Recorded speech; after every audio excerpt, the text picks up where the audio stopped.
اعلی حضرت مفتی اعظم حجت الاسلام بریلی تجھے سلام۔ السلام علیکم ورحمۃ اللہ تعالی وبرکاتہ۔ مرکز اہل سنت جامعہ رضویہ منظر اسلام کے یوٹیوب چینل ہم سبق درس نظامی میں آپ کا خیر مقدم ہے۔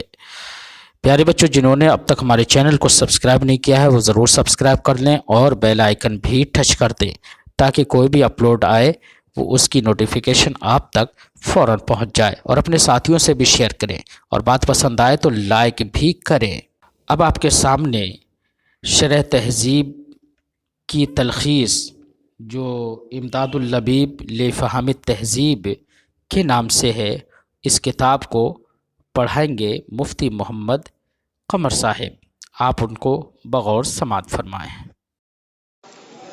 بسم اللہ الرحمن الرحیم۔ والقیاس الجدلی هو الذي يتألف من المشہورات والمسلمات۔ قیاس کی قسمیں چل رہی ہیں کائے کے اعتبار سے، اس کے مادے کے اعتبار سے کتنی قسمیں تھیں صاحب؟ 5 قسمیں تھیں، جن کو صنعت خمس کہتے ہیں۔ پہلی قسم کیا تھی؟ قیاس برہانی۔ اس کا ذکر ما قبل میں اس کے اقسام کے ساتھ مکمل ہوا۔ یہاں سے جناب والا دوسری قسم قیاس جدلی کا بیان شروع فرماتے ہیں سب سے پہلے قیاس جدلی کس کو کہتے ہیں؟ تو فرماتے ہیں اس قیاس جدلی کہتے ہیں اس قیاس کو جو مرکب ہو قضایہ مشہورہ سے اور جناب والا قضایہ مسلمات سے۔ جو قیاس قضایہ مشہورہ سے یا جناب والا قضایہ مسلمات سے مرکب ہو تو اس قیاس کو کیا کہا جاتا ہے؟ قیاس جدلی۔ مشہورہ سے مراد کیا ہے، مسلمات سے مراد کیا ہے، اس کے تعلق سے بھی اشارے نے وضاحت فرما دی ہے۔ فرماتے ہیں کہ قضایہ مشہورہ کس کو کہتے ہیں؟ قضایہ مشہورہ ان قضایہ کو کہتے ہیں جو لوگوں کے درمیان مشہور و معروف ہو جائیں۔ لوگوں کے درمیان جیسا کہ جناب والا یہ لوگوں کے درمیان مشہور و معروف ہے۔ العدل حسن، عدل اچھی چیز ہے۔ والظلم قبیح، اور ظلم کیا ہے؟ قبیح ہے۔ تو دیکھو العدل حسن یہ قضیہ ہے یا نہیں، ایسے ہی والظلم قبیح یہ قضیہ ہے یا نہیں، اور لوگوں کے درمیان کیا ہے؟ یہ مشہور ہے۔ یہ قضیہ کیا کہلائے گا؟ قضیہ مشہورہ کہلائے گا۔ کیا کہلائے گا یہ؟ اب اگر ایسے قضیوں سے کوئی قیاس مرکب ہو جائے تو اس کو کہیں گے قیاس جدلی کہیں گے، یا جناب والا جو قضایہ مسلمہ سے مرکب ہو اس کو بھی کیا کہتے ہیں؟ قیاس جدلی کہتے ہیں۔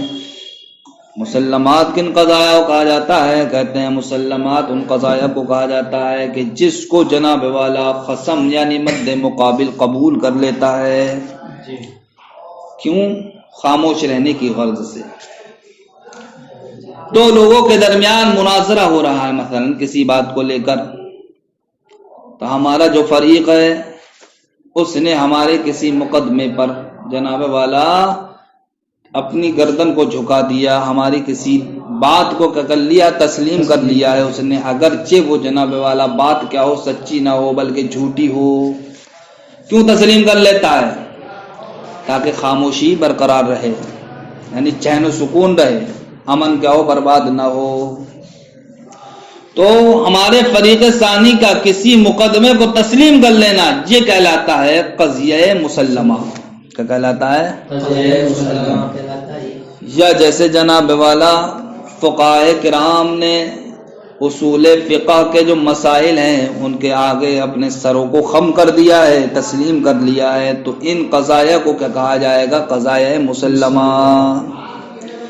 سمجھ گئے؟ تو قضایا مسلمہ سے غرض کیا ہوتی ہے؟ صرف غرض یہ ہوتی ہے کہ دلیل حاصل کرنے سے جو قاصر ہے اس کو جناب والا خاموش کر دینا، اطمینان دلا دینا۔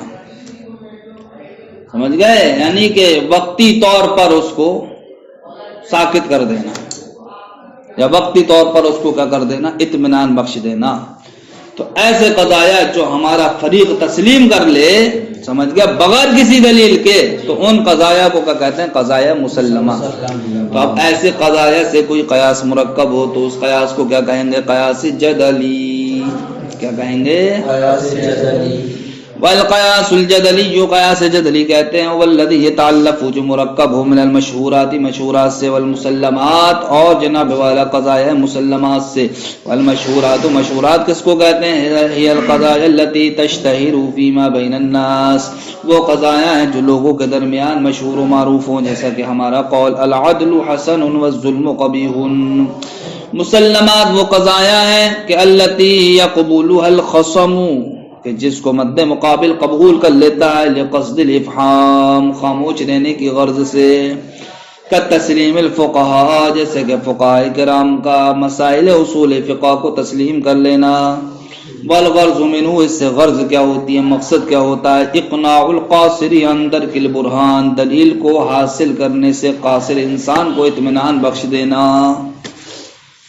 ہم کسی سے کوئی بھی قضیہ مسلم کروانا چاہتے ہیں تو مقصد یہ ہوتا ہے کہ بغیر دلیل کے ہی وہ انسان کیا ہو جائے؟ خاموش ہو جائے۔ کہتے ہیں ارے فرض کر لو یار، مان لو یہ سونا ہے، دلیل دی کہ ہم نے اس پر، آپ نے مان لیا، گفتگو چالو ہو گئی۔ تو یہ ہمارا کہنا ڈیکس کو یہ سونا ہے، آپ نے اس کو تسلیم کر لیا، یہ قضیہ کا کہلا قضیہ مسلم۔ کیوں؟ اس لیے کہ دلیل حاصل کرنے سے کیا ہے؟ قاصر انسان کو کیا کر دیا؟ ہم نے اطمینان بخش دیا۔ والقیاس الخطابی ہوا ما یتعلق من المقبولات والمظنونات، قیاس خطابی کس کو کہتے ہیں؟ فرماتے ہیں قیاس خطابی وہ قیاس ہے جو مرکب ہو قیاس مقبولات سے اور مظنونات سے، یا ایسے قضایا سے جو مقبول بھی ہوں، ایسے قضایا سے جو کیا ہوں؟ مظنون کے قبیل سے ہوں۔ والمقبولات هي القضايا الماخوذة ممن يعتقد فيه كالعالم او ولی، مقبولات وہ قضایا ہیں جو ماخوذ ہوں، جو لیے گئے ہوں ان لوگوں سے جن کے تعلق سے اعتقاد رکھا جاتا ہے، جن کے تعلق سے انسان اچھا گمان رکھتا ہے، اچھا اعتقاد رکھتا ہے، جیسے کہ عالم یا جناب والا جیسے کہ ولی، ان کی باتوں سے لوگ اچھی اچھی باتیں اخذ کرتے ہیں یا نہیں کرتے ہیں، تو انہی باتوں سے جناب والا ہم کسی قیاس کو ترتیب دے دیں تو اس قیاس کو کیا کہا جائے گا؟ قیاس خطابی۔ اور مظنونات کس کو کہتے ہیں؟ ہی القضایا التي يحكم بها العقل حکما راجحا غیر جازم، مظنونات وہ ایسے قضایا ہیں کہ جس میں عقل حکم لگاتی ہے، کیسا حکم؟ حکم راجح لگاتی ہے، لیکن وہ کیا ہوتا ہے؟ غیر یقینی ہوتا ہے، یقینی حکم نہیں لگاتی۔ تو زن کا مطلب ہی جناب والا یہ ہوتا ہے، زن سے ہمیں تصدیق تھوڑی حاصل ہوتی ہے، لیکن حکم راجح کیا ہوتا ہے؟ حاصل ہوتا ہے۔ والمظنونات ہی القضایا، مظنونات وہ قضایا ہیں کہ جس میں عقل حکم راجح کا حکم لگاتی ہے۔ کیسے حکم کہتے حکم راجح کا؟ کہ غیر جازم، جو یقینی نہیں ہوتا، جیسا کہ ہمارا قول کل حائط ینتشر منہ التراب فهو ينهدم، ہر وہ دیوار جس سے مٹی جھڑتی ہے تو وہ کیا ہو جائے گی؟ ڈھہ جائے گی۔ تو اگر ہم نے کسی دیوار کو اس سے مٹی جھڑتے ہوئے دیکھ لیا تو ہم حکم کا لگا دیتے ہیں یہ دیوار گرنے والی ہے۔ تو مٹی کا کسی دیوار پہ جھڑنا یہ جناب والا یقینی طور پر اس دیوار کے گرنے کا سبب ہے، یہ جانب راجح ہے، یہ یعنی کہ ایک تو آپ کے سامنے جانب ہے کہ یہ دیوار گر جائے گی اور ایک جانب ہے نہیں گرے گی۔ جب مٹی جھڑ رہی ہے تو جانب راجح کیا ہے؟ گرنا، اور مٹی نہیں جھڑتی تو جانب راجح ہوتی نہیں گرنا۔ تو اب جو نہیں گرنا ہے دیوار کا یہ جانب مرجوح ہو گئی، اور مٹی جھڑ رہی ہے اس لیے آپ نے دیوار کو گرنے کا حکم لگا دیا تو یہ جانب راجح ہو گئی۔ تو اب جانب راجح کا ہی تو حکم لگا سکتے ہیں ہم زن کی بنیاد پر۔ یہ جو ہم نے حکم لگایا کہ صاحب مٹی گر رہی ہے تو اب ہم نے یہ وہم و گمان کر لیا کہ جس دیوار پہ مٹی گرتی ہے تو وہ دیوار ڈھہ جاتی ہے، تو یہ حکم لگانا یقینی طور پر نہیں ہے، بلکہ صرف جانب راجح کو ہم نے کیا کر دیا؟ ترجیح دے دیا۔ وزید یطوف باللیل، اور زید جناب والا رات میں چکر لگاتا ہے۔ اب جو انسان محلے میں راتوں کو چکر لگاتا ہے جب تمام لوگ سوتے ہوتے ہیں تو یہ تو وہی انسان ہوتا ہے جو چوری کرتا ہے. تو اب ہم نے کیا حکم لگا دیا چور ہے یہ. کیوں؟ اس لیے کہ آپ نے کہہ دیا زید یطوف باللیل، زید رات میں چکر لگاتا ہے. تو کیا کا حکم لگا دیا اس پر؟ چور ہونے کا حکم لگا. تو یہ حکم لگانا یقینی ہے کیا؟ نہیں، بلکہ جانب راجح کو ترجیح دیتے ہوئے ہم نے یہ حکم لگا دیا. والغرض منہ، اس سے مقصد کیا ہوتا ہے جناب والا؟ اس سے مقصد ہوتا ہے لوگوں کو ترغیب دلانا. کس چیز میں؟ اس میں جو ان کو نفع بخشے، یعنی کہ تہذیب و اخلاق سمجھانا. تہذیب و اخلاق سمجھانا. کوئی انسان جناب والا پڑھائی کے ٹائم میں اپنے جناب والا وقت کی قدر نہیں کر رہا ہے تو ہم یہ کہیں تو اپنی زندگی کو برباد کر رہا ہے. تو کیا ہم نے یقینی طور پر حکم لگا دیا زندگی برباد ہو گئی؟ لیکن راہ تو چن لیا ایسی جو بربادی ہی تک لے جائے گی.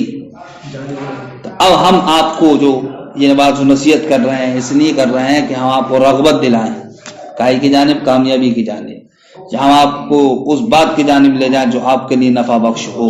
سمجھ گئے؟ تو یہ جو جانب راجح کا جو حکم لگایا جاتا ہے یہ لوگوں کو ترغیب دینے کے لیے، لوگوں کو جو ان کے مناسب فائدے مند چیزیں ہیں ان تک پہنچانے کے لیے. جیسا کہ آج کل کے مقررین اور خطبہ کرتے ہیں، لوگوں کو فائدہ دینے کے لیے اچھی اچھی باتیں تو سنا دیتے ہیں لیکن وہ خود عمل سے کیا ہے کوڑا ہے. اس لیے لوگ بھی عمل نہیں کر پاتے ہیں، کیونکہ دوسروں کو عمل کرانے کے لیے پہلے ضروری ہے کہ زبان اپنے حق میں کیا ہو، مؤثر ہو.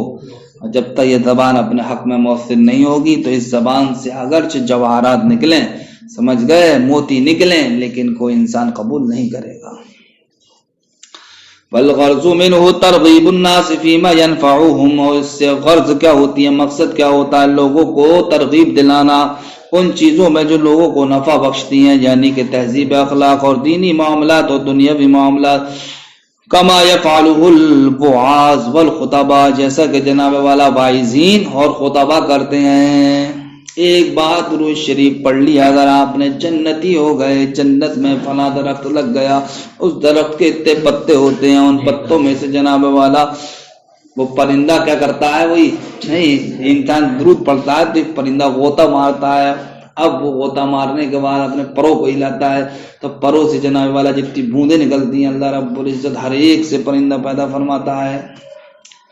سناتی ہیں اچھی باتیں ہیں یہ ماشاءاللہ. انسان کو درود شریف کی جانب رغبت دلانا چاہیے، لیکن اس کا مطلب یہ نہیں ہے کہ درود شریف کی بنیاد پر ہی جنتی بنا دو اور عمل سے اس کو بھٹکا دو.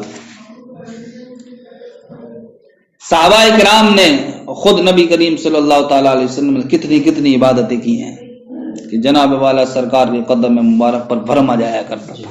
اتنی عبادتیں کی. حالانکہ آپ تو جنت کے مالک ہیں، یہ بھی نہیں کہ جنتی ہیں، وہ صرف صاحب جنت ہیں، جنت کے مالک ہیں. جس کو چاہیں گے آپ جنت میں لے جائیں گے. آپ کو کیا ضرورت تھی؟ لیکن لوگوں کو دکھایا. لوگوں کو دنیا میں آنے صرف کافی نہیں ہے بلکہ عبادتوں کے ذریعے قرب خداوندی بڑھاؤ. قرب خداوندی بڑھے گا تو اللہ رب العزت کی جانب سے رحمتوں کا نزول ہوگا.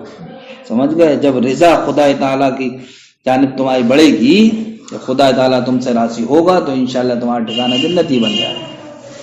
اب ہم کیا کر دیتے ہیں، اچھی باتیں سنا دیتے ہیں، سمجھے. اب جو جہنم وغیرہ سے ڈرانا اس کو چھوڑ دیتے ہیں. کیوں؟ اس لیے تاکہ نذرانے میں کٹوتی ہو جائے گی. تو ایسا مت کرنا بھائی. القیاس الشعری، قیاس شعری کس کو کہتے ہیں؟ وہ ہمارے تعلق من المخیلات، جو خیالات سے مرکب ہو، جو خیالی پلاؤ سے بنا ہو، اس کو کیا کہتے ہیں؟ قیاس شعری. والمخیلات، مخیلات کس کو کہتے ہیں؟ ہی القضایا التي لا تذعن بها النفس ولكن تنبسط منها او تنقبض. مخیلات وہ قضایا ہے کہ جس میں نفس یقین تو نہیں کرتا ہے لیکن جناب والا ان باتوں کو سن کے نفس چوڑا ہو جاتا ہے. کیا جناب والا ویسی باتیں ہوتی ہیں جن کو سننے کے بعد نفس سکڑ جاتا ہے. تو یہ ایسے قیاس مخیلہ ہوتے ہیں یہ کہ جن کو سننے کے بعد اگرچہ نفس یقین نہیں کر رہا ہے لیکن سننے کے بعد یا تو نفس خوشی محسوس کرتا ہے یا پھر نفس کیا ہوتا ہے، غم محسوس کرتا ہے. مثلا ہم کہیں یہ بریانی ہے کتنی لذیذ ہے، کتنی لذیذ ہے، سمجھ گئے؟ بریانی چھوڑو، خیر ابھی اس پہ بات چل رہی ہے. ہاں بہرحال تو اب دیکھو زبان میں پانی آنے لگتا ہے یا نہیں آنے لگتا ہے؟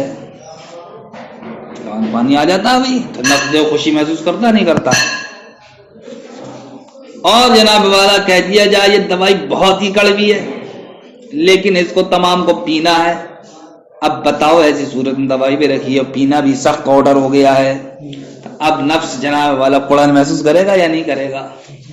تو کچھ ایسے قضایا ہوتے ہیں جو خیالات سے مرکب ہوتے ہیں لیکن جناب والا اس سے نفس کو کیا ہوتی ہے؟ خوشی محسوس ہوتی ہے یا غم لاحق ہوتا ہے. تو ایسے قیاس سے جو چیز مرکب ہو، ایسے قضایا سے جو قیاس مرکب ہو اس کو قیاس شعری کہتے ہیں. تو مخیلات وہ قضایا ہیں التی لا تذعن بها النفس کے جن کے بارے میں نفس یقین تو نہیں کرتا ہے ولکن تنبسط منها او تنقبض لیکن جناب والا نفس ان باتوں سے کیا ہوتا ہے؟ چوڑا ہو جاتا ہے، خوشی محسوس کرتا ہے، یا جناب والا نفس ان باتوں کو سن کر سکڑ جاتا ہے. والغرض من هذا القسم اور جناب والا اس قسم سے غرض کیا ہو؟ الترغیب و ترہیب، ترغیب دلانا یا جناب والا ڈرانا. مثلا اذا قیل جب کہا گیا عینہ نرجس اس کی آنکھیں نرگسی ہیں، وخدہ برد اور اس کے جناب والا گال گلاب کی طرح ہیں، گلاب کی طرح. سمجھ گئے؟ جیسے آج کی نگاہیں جو پڑتی ہیں روڈوں پر چلنے والیوں پر، سمجھ گئے؟ تو انسان اپنے اندر بہت قریبی حرکتیں محسوس کر لیتا ہے. اب یہ جناب والا خیالی پلاؤ ہی تو پکا رہا ہے. یا دور سے کھڑے کھڑے آپ دیکھے بڑا دیکھو آپ خیالی پلاؤ پکا پڑا ہے، سمجھ رہے؟ تو جناب والا ان چیزوں کو دیکھنے کے بعد ہے اس کی آنکھیں دیکھو تو نرگسی ہیں، اس کے گال دیکھو گلاب کی طرح ہیں. تو ایک نفس کیا ہوتا ہے؟ فالنفس تنبسط عند ذلک، تو نفس کا ہو جاتا ہے چوڑا ہو جاتا ہے اس وقت، جس کو کہتے ہیں پھول جانا. وَإِذَا قِيلَ جب کہا جائے العسل مُرَّةٌ مُقِيَّةٌ کہ شہد جناب والا کڑوا ہے، کہلانے والا ہے، تو انقبضت النفس تو ایسی صورت میں جب انسان یہ سن لیتا ہے کڑوا ہے، الٹی بھی آ رہی ہے اسے پی کے، تو صاحب نفس کیا ہوتا ہے؟ سکڑ جاتا ہے. وَنَفَرَتْ عَنْ عَقْلِهِ اور ایسی چیزوں کھانے سے کیا کرتا ہے؟ نفرت کرتا ہے. قیاس سفسطی کس کو کہتے ہیں؟ وہ قیاس ہے جو وہمیات اور مشبہات سے مرکب ہو. وہمیات وہ قضائے کاذبہ ہیں جس میں وہم حکم لگاتا ہے غیر محسوسات کا، جس میں وہم غیر محسوسات کا حکم لگاتا ہے. جیسا کہ کہا جائے ھذا میت، ھذا میت وکل میت جماد فھذا جماد. ٹھیک، یہ سب اس نے اپنے ذہن میں قیاس فٹ کر دی ہے کہ صاحب یہ کیا ہے؟ یہ تو مردے کی طرح ہے. تو اس نے کہہ دیا ھذا میت، اور ہر میت کیا ہوتی؟ جماد ہوتی ہے، اس میں کوئی حرکت اور حس ہوتی نہیں ہے، وہ غیر محسوس ہوتا ہے. ٹھیک، تو اس نے حکم لگا دیا یہ بھی جناب والا کیا؟ جماد ہے. تو یہ وہم ہے نا، وہم، یہ جھوٹا وہم ہے. سمجھ گیا؟ ایسے جھوٹے وہموں سے جو قیاس مرکب ہوتا ہے اس کو کیا کہتے ہیں؟ قیاس سفسطی. تو وہمیات وہ قضایا کاذبہ ہے التی یحکم فیہا الوہم کہ جس میں وہم حکم لگاتا ہے فی غیر المحسوسات، غیر محسوسات کا یا غیر محسوسات میں. جیسے کہ ھذا میت وکل میت جماد فھذا جماد. مشبہات کن کو کہتے ہیں؟ وہ قضایا کاذبہ ہے جن کو جناب والا صادقہ سے تشبیہ دی جاتی ہے، جن کو صادقہ سے تشبیہ دے دی جاتی ہے. اب یہ تشبیہ دینا یا تو صورت کے اعتبار سے ہوگا، کائے کے اعتبار سے؟ جیسے جناب والا ہم نے دیوار پر لکھا ہوا کوئی نقش دیکھا، وہ نقش نگار کا ہے گھوڑے کا تھا، اب ہم نے صاحب اس پر یہ حکم ٹھوک دیا، سمجھ گئے؟ ہنانے وغیرہ کا. تو اب یہ جناب والا جو دکھ رہا ہے گھوڑا، تو یہ کیا ہے؟ جھوٹا ہی تو ہے، ارے حقیقی تھوڑی ہے یہ. اب ہم نے اس کے لیے حکم بھی ثابت کر دیا. کیا؟ اصل سے تشبیہ دیتے ہیں یا سچے سے تشبیہ دیتے ہیں. مشبہات وہ قضائے کاذبہ ہے الشبیہۃ بالصادقہ جن کو صادقہ سے تشبیہ دی جاتی ہے. اما من حیث الصورت یا پھر جناب والا صورت کے اعتبار سے تشبیہ دی جائے، جیسے ہمارا قول گھوڑے کی تصویر کے لیے المنقوشت علی الجدار، جو کہ جناب والا دیوار پر نقش ہوتی ہے، انہا فرسن، ہم کہتے ہیں کہ یہ کیا گھوڑا ہے، وکل فرس ساحل، ہر گھوڑا ہنہنانے والا ہے، تو نتیجہ نکلے گا ان تلک صورت ساحلۃ، وہ صورت جو دیوار پر نقش و نگار کی گئی ہے کیا ہے، وہ ہنہنانے والی ہے۔ یا پھر تشبیہ معنی کی حیثیت سے دی جائے گی، جیسا کہ ہمارا قول کل انسان و فرس فہو انسان، ہر انسان اور گھوڑا تو وہ انسان ہے، وکل انسان و فرس فہو فرس، اور ہر انسان اور گھوڑا تو وہ فرس ہے۔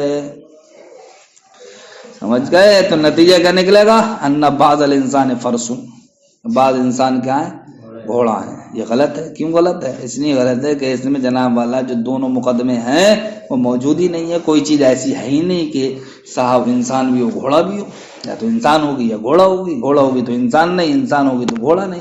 لیکن آپ نے ایسا مقدمہ بنا دیا صاحب، کیسا مقدمہ بنا دیا کہ صاحب جس سے یہ ثابت ہوتا ہے کہ بعض ایسی چیزیں ہیں جو انسان بھی ہیں گھوڑا بھی ہیں، یہ تو جھوٹی چیزیں ہیں۔ لیکن آپ نے صاحب جیسے قیاس اور بنتے ہیں، سوچا آپ نے لاؤ یہ بھی ایک قیاس بنا دو کہ انسان اور فرض کو ہی مقدمہ بنا دو۔